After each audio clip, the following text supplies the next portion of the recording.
Saya minta salah satu dari kelompok 7. Mana kelompok 7? Kelompok 7? Ya, kamu baca Ulangan 31 ayat 7 sampai 8.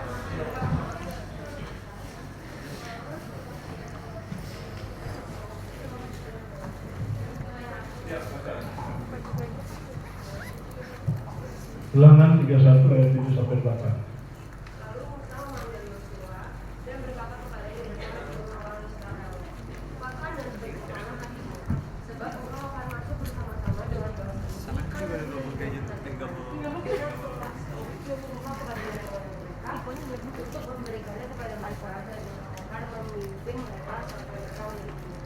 Sebab Tuhan dia sendiri akan berjalan denganmu. Dia sendiri akan menyertai engkau. Dia tidak akan membiarkan engkau dan tidak akan meninggalkan engkau. Jangan takut dan jangan patah hati. Oke, kuatkanlah hatimu. Itu encourage, itu empowering, itu memberdayakan, memberikan semangat. Tapi bisakah itu bisa dilakukan? Ternyata meskipun Musa pemimpin dan Yosua pembantunya, ada sinergi di antara mereka. Kalau mereka tidak bisa bekerja sama dengan baik, kalau Yosua tidak melanjutkan kepemimpinan Musa, kalau tidak mau bersinergi, tidak akan mungkin berhasil masuk tanah Kanaan. Ya. Jadi Tuhanlah yang memberdayakan, Tuhanlah yang memampukan kita. Masing-masing ada talentanya, dan kita bisa berhasil membuat apapun kalau bersinergi, bekerja sama. Sinergi dari Sun dan Ergon. Sun itu atau Shin itu adalah bersama-sama, Ergon itu bekerja. Jadi kalau ada produk yang ditawarkan ke kalian, kursi ini ergonomis, artinya kursi ini bagus untuk bekerja. Tidak kependekan, tidak ketinggian, tidak terlalu tegak. Oke. Kita pasti bisa. Ya. 1 Korintus pasal 12. 1 Korintus pasal 12. Kita sama-sama katakan, kita pasti bisa. 1, 2, 3. Kita pasti bisa. Jadi, saya punya kekurangan, teman saya punya kekurangan. Tapi kalau bersama, maka kita pasti bisa. Nggak kenceng jawabannya. 1, 2, 3. Kalau bersama-sama berarti kita pasti bisa. Itu dia. Kenapa bisa? Karena ada daya, ada power, ada tenaga yang membuat kita mampu. Ada rupa-rupa karunia tetapi satu roh. Kita boleh berbeda karunia tetapi asalnya dari Roh Kudus. Ya. Kelompok 5. Mana kelompok 5? Kelompok 5. Oke. Kelompok 5. Coba bisa sebutkan nggak apa saja karunia roh? Pertama, masih itu juga dikaruniakan. Oh. Sukacita, oke, itu buah. Sejahtera itu buah roh. Tetapi kemampuan atau karunia roh itu apa? Kamu punya potensi, kemampuan, bakat, apa sebutkan? Bakatmu apa? Nyanyi, oke, itu karunia roh. Apa lagi? Dance, wait. Harus kamu maju ke depan. When Jesus say yes, saya lihat dia paling mantap. Siapa namamu? Gaby, oke, terima kasih. Kelompok 9. Mana kelompok 9? Oke. Apa saja karunia roh yang ada di dalam 1 Korintus pasal 12? Coba lihat. Temukan 3 saja. Sebutkan 3.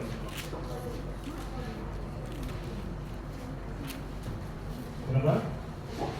Bicara bahasa roh, apa lagi? Banyak.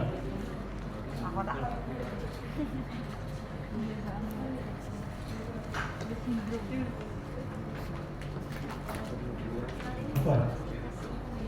Menafsirkan bahasa roh, menyembuhkan, berkata-kata dengan hikmat. Ada bahasa roh, berkata-kata dan hikmat menyembuhkan.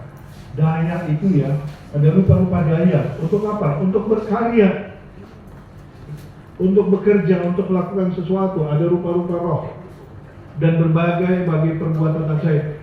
Tetapi sumbernya dari satu, siapa? Roh Kudus. Jadi, pantaskah kalau kita menyombongkan keunggulan diri kita? Pantas nggak? Tidak. Kenapa? Karena semuanya itu adalah anugerah, pemberian dari Tuhan yang harus kita pelihara dan kita karyakan, kita lakukan dengan baik supaya berdampak bagi banyak orang.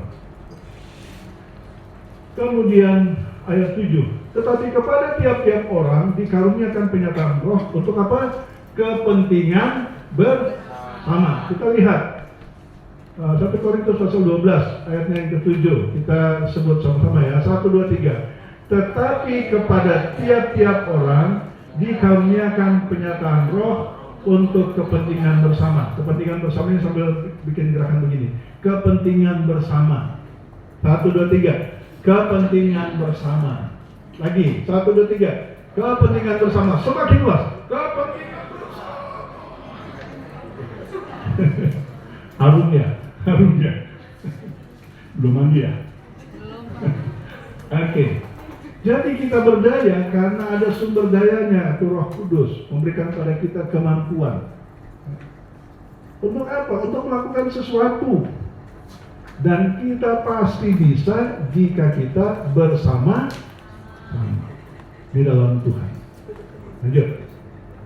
Nah, apa saja daya? Setidaknya ada 3 hal yang dikenal secara umum. Yang saya sebutkan hanya 3 hal, padahal banyak sekali. Ada kecerdasan berpikir, membentuk sikap dan karakter seorang, karena itu berusahalah mendapatkannya. Supaya rasio kita itu semakin tajam, maka harus rajin belajar.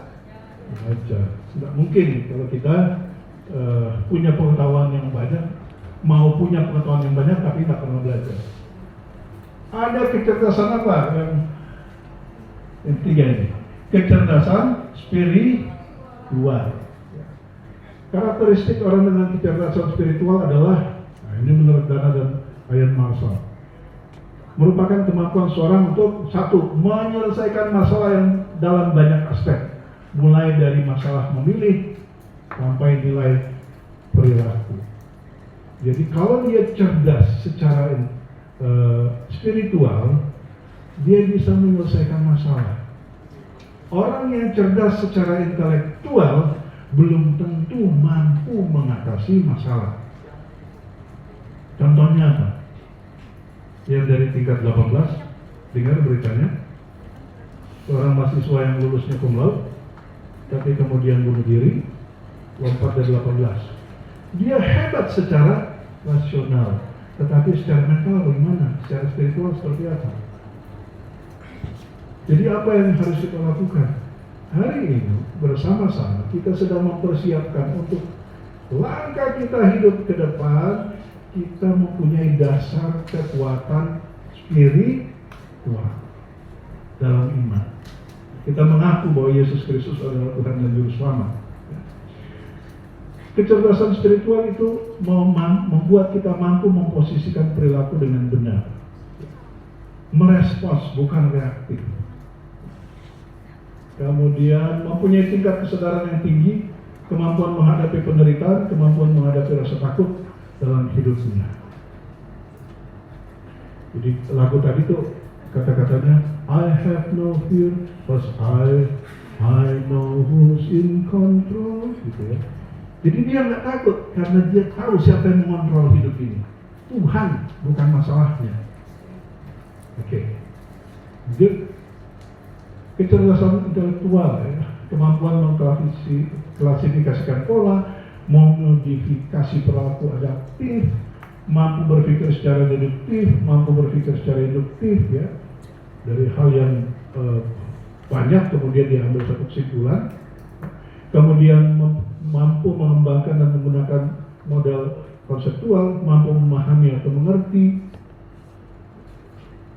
Jadi jangan egois, maunya hanya dimengerti, supaya kita punya relasi dengan yang baik, bisa bekerja sama dengan baik, kecerdasan intelektual itu setidaknya kita pakai untuk mengerti kenapa sih orang ini bersikap seperti ini.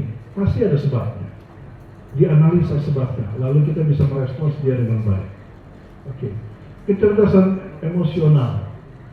Bagaimana mengekspresikan emosi dan mengatasinya dengan cara yang positif. Salah satunya ialah tidak baper. Orang yang memiliki kecerdasan emosional tinggi biasanya mampu berkomunikasi secara efektif, berempati dengan kondisi atau keadaan orang lain, mengatasi kesulitan dan meredakan konflik. Ya, mari kita lebih spesifik lagi ya. Kalau waktunya cepat, nanti saya akan coba cepat saja untuk hal-hal yang penting. Mari kita kenali potensi, memahami bakat untuk dikembangkan. Pernah nonton film ini enggak? Ini adalah Mike O'Hare. Mike O'Hare itu adalah anak yang lahir dari broken home. Bapaknya nggak tahu kemana, ibunya seorang pecandu, tinggal di daerah kulit hitam, dan IQ-nya mungkin sekitar 60. Ya, sekitar 60. Tetapi keluarga Tuohy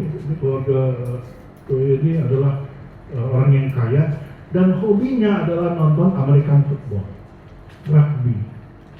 Sampai suatu saat istrinya menemukan si Mike O'Hare ini tidur di cawan, lalu diajak ke rumah. Singkatnya, diajaklah dia ke lapangan rugby. Karena badannya besar, dianggap kuat, sudah dilatih. Tapi tidak pernah berhasil, malah menjadi penghambat. Satu kali anaknya keluarga tua ini mengatakan bahwa si O'Hare ini harus membela. Anggap tim itu sebagai keluarga. Kamu bela saudaramu, kamu bela keluargamu. Jadi ketika nalurinya, dia secara intelektual dia payah. Tetapi ketika disentuh sedikit saja bagian dari yang dia punya, potensinya langsung keluar. Jadi dia mau melindungi semua timnya. Ketika dia lari, tidak ada yang bisa mengatasi, tidak ada yang bisa menghalangi. Sehingga Mike O'Hare akhirnya menjadi bintang dari rugby, di American football. Ketika disentuh rasa kekeluarganya yang tidak pernah dia dapat, tetapi kemudian dia disentuh bahwa dia diterima sebagai sebagai anggota keluarga Tuohy, dan dia harus melindungi regunya. Dia punya kemampuan yang luar biasa. Blind sight ini salah satu istilah di dalam rugby yang saya agak lupa, tetapi ini cirinya si Mike O'Hare. Sampai akhirnya dia bisa menghasilkan nilai yang tinggi untuk grupnya. Jadi di dalam keluarga kita, di antara teman-teman kita mungkin ada yang merasa saya tidak sehebat temanku. Aku tidak hebat kayak temanku, aku payah. Ketika ada yang berkata seperti itu, tugas siapa? Tugas kita mengatakan bahwa pasti dalam dirimu ada sesuatu yang baik. Masa? Ini buktinya Mike O'Hare. Dia latar belakang keluarga payah, kemampuan intelektualnya payah, tetapi ketika sesuatu di dalam dirinya disentuh dan itu menjadi bakatnya, maka dia bisa melakukan sesuatu yang sangat bintang tadi. Itu yang luar biasa, dari sesuatu yang bukan apa-apa, dari nomor, dari bukan siapa-siapa, jadi orang yang sangat dikenal. Oke. Mari kita kembali anugerah Tuhan supaya kita dapat melayani bersama. Mari kenal potensi diri kita dan rekan pelayanan kita. Oke, kita sebut sama-sama. Ada kemampuan paling tidak 3 kemampuan dasar. Kita sebut sama-sama. Pertama, kemampuan berkembang. Yang kedua, kemampuan cek tes. Kemampuan spasial. Mari kita lihat masing-masing maknanya. Kemampuan verbal, kita baca sama-sama. Kemampuan untuk memahami bahasa, baik secara lisan maupun secara tulisan. Oke. Kelompok 8 baca. Kelompok 8. Cek, Silakan. tes. Kemampuan menghubungkan Cek. gerak angka dan kemampuan berhitung. Oke. Kemampuan berhubungan dengan angka dan kemampuan untuk berhitung. Kelompok ini salah satu kecerdasan spiritual. Saya harus bersabar dengan baik. Tes ya. Kelompok 5.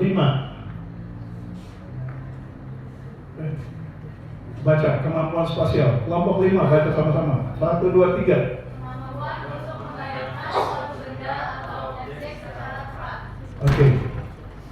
Orang-orang seperti ini misalnya, dia tahu bunga tempatnya seperti di mana, gitu ya. Dia tahu tempatnya kursi di dalam sebuah ruangan di mana, patung di sebelah mana. Dia punya kemampuan spasial. Orang seperti ini, sekali dia jalan melewati sebuah jalan, kemudian dia dibawa lagi atau disuruh antar orang, dia tidak akan tersesat. Oke. Bakat kemampuan verbal. Coba kamu baca yang literari. Berkaitan literatur, gereja, pengajar, pembina, penulis buletin, pembuat tata ibadah dan lain-lain. Karir sastra, bahasa, kewartawanan, pendidik, editor, penulis atau penerjemah. Siapa yang kira-kira minatnya akan literari? Ya, kemampuan verbal ini, kalau dia ke depan karirnya karir sastra, bahasa, wartawan, pendidik, menjadi guru, editor, yang mengedit tulisan-tulisan, penulis atau penerjemah. Kira-kira siapa? Ada nggak yang berminat bidang ini? Oke, kalaupun agak malu nunjuk, tapi katakan dalam hati, ini gua banget gitu ya. Oke. Kemudian klerikal, berkaitan dengan administratif. Bisa bicara tentang organisasi gereja, menjadi sekretaris, koordinator seksi, bidang. Dalam berkarir bisa menjadi tata usaha, perpustakaan, sekretaris, atau administrasi. Jadi ada kemampuan untuk menata, ya, menata kegiatan bersama. Kemampuan verbal juga ada kemampuan musikal art, berkaitan dengan seni. Di gereja dia bisa jadi prokantor, organis, paduan suara, vokal grup, muger. Tadi siapa yang hobi nyanyi? Ya. Kalau nyanyi. Oke. Bisa menjadi IT tata ibadah, dekorasi. Ya. Jadi kalau dia mengembangkan bakatnya di dalam konteks budaya digital, dia kuliah di desain grafis, kemudian warta jemaat, apa yang kemudian di broadcast dia buat. Oke, jadi kemampuan itu sangat berguna dalam pelayanan. Kemampuan persuasif berkaitan dengan mempengaruhi, mengarahkan, nasihati orang lain untuk mengikuti keinginannya. Di gereja dia bisa jadi pelayan firman, menjadi koordinator bidang humas, ketua bidang bakat. Oh ini agak turun ya. Kalau dalam karir dia bisa menjadi motivator. Siapa yang kalau diminta diri sendiri agak susah. Siapa yang di antara kaderisasi kalian yang paling suka ngatur siapa?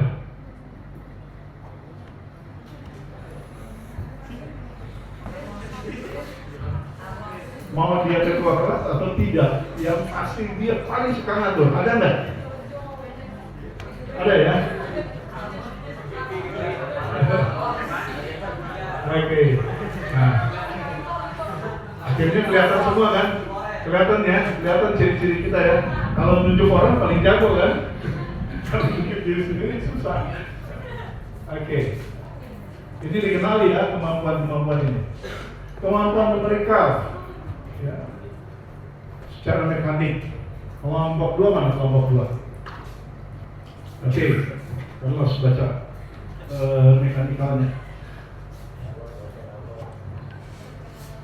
Berhubungan dengan mesin dan peralatan mekanis gereja, pemeliharaan fasilitas pelayanan gereja, peralatan sound system, komputer, listrik, dan lain-lain. Karir pemesinan atau elektronika.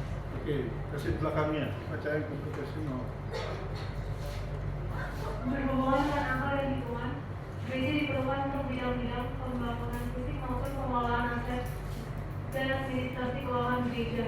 Karir dalam bidang akuntan, calon ahli keuangan, arsitek, dan ahli matematika.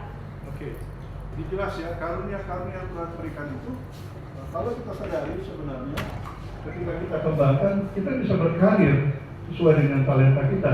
Tetapi di gereja juga kita bisa melayani. Saya sudah kasih contoh-contohnya ya. Oke. Iya, bahkan kemampuan spasial. Praktikal, bidang terapan di gereja bisa masuk dalam komisi litbang, koordinator wilayah pelayanan, dekorator, perancang, baik bangunan, landscape, event. Kemudian bidang kalau di karir bidang penerbangan, tata busana, perancang, arsitek, programmer, atau ahli komputer. Banyak. Nanti materinya saya akan minta Vikaris bagi ya. Outdoor beraktivitas dilakukan di luar ruangan atau tempat. Jadi di pelayanan gerejawi yang kemampuan spasial ini, udah taruh aja di panitia bagian outbound. Nah, kira-kira begitu. Atau kalau dalam pelayanan gereja, orang yang kita kenali dia kemampuan spasial outdoor, dia masuklah tim pertunjukan, paling tidak salah satunya, meskipun dia tidak pandai ngomong, tetapi dia akan membimbing kita dan tidak akan pernah nyasar gitu ya. Ada orang yang pintar bicara, pintar menghibur, tetapi dia lupa banget habis kunjungan dikasih alamat, dikasih selok juga, masih aja tetap nyasar. Jadi cari teman yang punya kemampuan spasial ini, dijamin sekalipun HP-mu itu lowbat, kita punya GPS yang dikaruniakan oleh Tuhan, nggak pernah nyasar teman yang punya kemampuan seperti ini. Ya. Dalam karir, orang yang memiliki karir dengan baik bidang penyidik, antropolog, ahli kehutanan dan macam-macam. Ya, bagaimana kita menemukan talenta? Jangan hanya berpikir bahwa kita mau talenta yang paling keren, paling hebat, tapi dengarlah. Ketika orang mengujimu dengan tulus pada saat kamu melakukan sesuatu, sekalipun sederhana, itu talentamu, jangan-jangan itu talentamu. Pilihlah sesuatu yang mudah untuk kamu lakukan. Jangan menyusah-nyusahkan diri. Ponakan saya pilih bidang hukum, padahal talentanya di bidang seni, sutradara, ya nggak nyambung. Kok pilih ekonomi, kok hitung-hitungan? Ya pilihnya statistik, ya hitung-hitungan. Something most enjoy and talk. Jadi ketika kamu mau kenali apa talentamu, coba lihat apa kegiatan yang kamu enjoy benar untuk melakukan. Dan seringkali ketika tanpa sadar kamu bicarakan itu terus. Aku suka bener loh berikan ini broadcast pengumuman ibadah GP karena aku suka tulis-tulisnya seperti ini, aku suka pilih gambar, nah dia desain grafis, bagus. Jadi tanyalah kepada orang lain. Oke. Warga gereja, warga sini adalah anggota gereja yang dewasa dalam arti bukan hanya usianya, tetapi dia diberi tanggung jawab penuh untuk melaksanakan panggilan dan keputusan gereja di tengah-tengah dunia. Langkah pertama apa? Hadir dalam ibadah gerakan pemuda. Itu dia. Langkah pertama. Karena di dalam situ nanti baik secara batin maupun secara lahiriah, batin itu artinya kita punya hasrat melayani, lahiriah kamu dipilih untuk menjadi anggota panitia, kamu dipilih untuk menjadi anggota pengurus, kamu dipilih untuk sebuah tugas dalam pelayanan GP. Oke, warga adalah anggota kelompok, sini berarti penuh, dewasa dan bertanggung jawab. Gereja adalah persekutuan orang yang percaya pada Yesus, dipanggil diutus untuk bersaksi melayani di tengah-tengah dunia. Siapa yang diselamatkan Tuhan Yesus? Jawab, saya. Siapa yang diselamatkan Tuhan Yesus? Saya nggak yakin. Siapa yang diselamatkan Tuhan Yesus?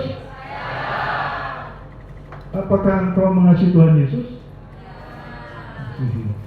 Seperti itu Tuhan Yesus jawab, maka gembalakanlah domba. Memimpin tidak usah harus melalui jabatan, kedudukan.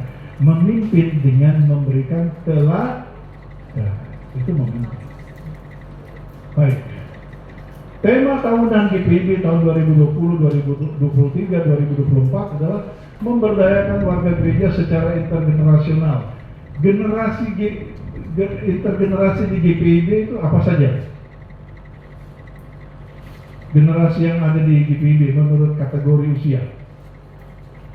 PA, PT, JP, PKP, PKB, PKLU. Siapa yang mau usianya sampai PKLU?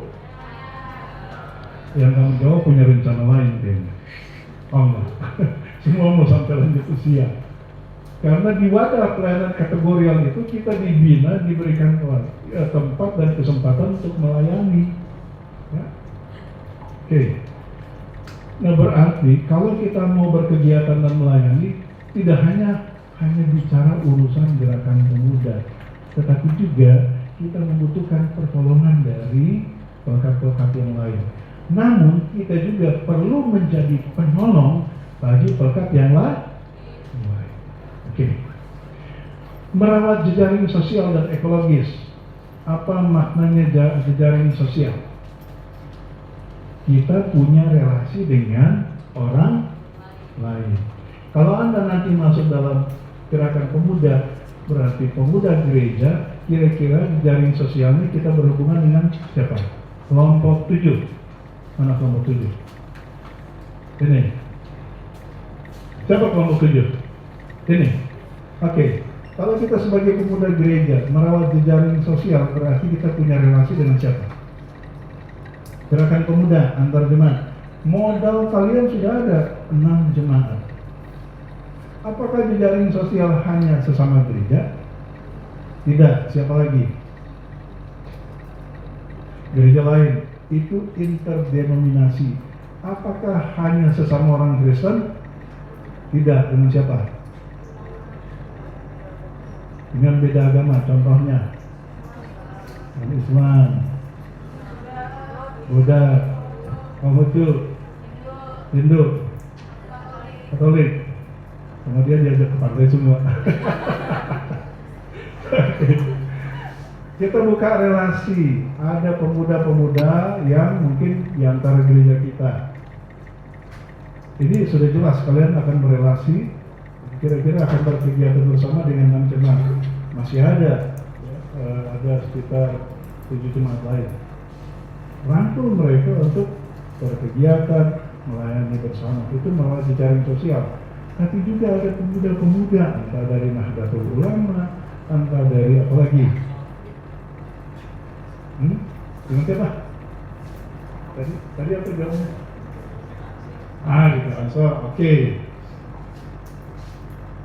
Dari ya pemuda-pemuda dari gereja yang lain, bukan dari agama yang lain, dari Hindu, dari Buddha, malah jejaring sosial. Kalian pikirkan, suatu saat kalian harus membuat program berkaitan dengan relasi kita. Tahun ini prioritas programnya adalah gereja, masyarakat, dan agama. Kenapa sih gereja itu kadang-kadang dihalang-halangi, ya, kadang-kadang dihambat? Kenapa? Karena banyak orang tidak kenal siapa saja anggota gerejanya. Bisa nggak orang lain kenal nggak? Orang kalau ke gereja itu bajunya rapi, sepatunya bagus, sombong ya. Karena lewat-lewat aja. Padahal ada pemuda dari agama lain, gitu ya, lagi duduk-duduk. Mereka main lewat aja, nggak negur. Jadi harus dirawat di jaring sosial. Kenapa? Karena kalian nanti akan menikmati dan mengalami kehidupan bangsa Indonesia, rukun atau tidak, di Indonesia tahun 2045. Indonesia kita jadilah generasinya. Dalam konteks budaya digital, dalam pelayanan gereja, sebutkan saja pelayanan yang berkaitan dengan budaya digital. Apa saja? Kita pakai nggak teknologi digital dalam pelayanan gereja? Pakai. Pada saat COVID, beribadahnya seperti apa? online. Nah itu dia konteks budaya digital. Baik, kita mau cepat.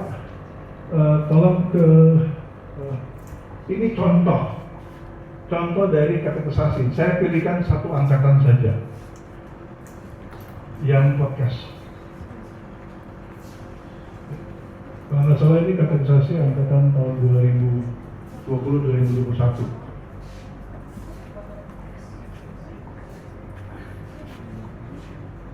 Kalau masih ada waktu nanti kita coba. Tapi